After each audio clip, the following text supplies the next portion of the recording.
Hi, this is Justin from Joseph G. Unknown Plumbing and Heating. Today we're going to do a quick video that some of you are asking. Tank versus tankless. If you're watching this, you probably need a new water heater, and you're wondering whether to stick with a traditional tank model or upgrade to a more modern tankless system. A standard tank water heater stores and heats 40 to 80 gallons of hot water, so it's ready when you need it. Tankless units heat water on demand, meaning they only heat the water when you turn on the tap, so there's no big tank of heated water sitting there all day, wasting energy. One of the biggest differences between the two is cost. A traditional tank water heater is much less expensive to buy and install upfront. Think around $2,000 to $3,000 installed. Tankless systems cost more, typically $3,800 or more, mostly because they must be properly sized, vented, and sometimes upgraded plumbing or gas lines are needed. Tankless water heaters use less energy overall. Because they don't keep water hot 24/7, you avoid the standby heat losses that traditional tanks have.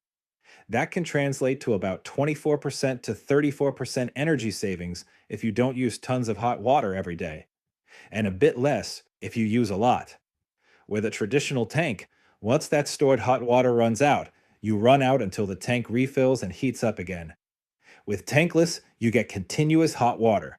Great for big showers, big families, or running multiple things at once, as long as it's sized properly. But if multiple showers run at the same time, smaller tankless units might struggle to keep up. Another big difference is lifespan. Standard storage tank units usually last 10 to 15 years, while tankless models can last 20 years or more, almost double, meaning you'll replace the tank system more often. Tank heaters are simpler, cheaper upfront, and easier to repair. Tankless systems, on the other hand, can cost more to install and maintain, and sometimes need scale removal if you have hard water.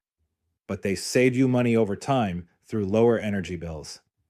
And if you're in Philadelphia and have natural gas or electric service, you may qualify for a rebate when installing a qualified tankless water heater, often around $400 back, because they're more energy efficient. Some programs even offer higher rebates for income qualified households when the unit meets Energy Star criteria. If your budget's tight and you want the lowest upfront cost, a traditional tank water heater makes sense.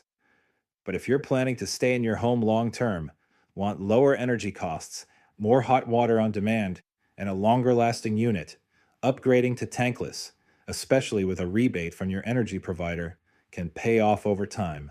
Call us or drop a comment below. We're here to help you make the best choice for your home.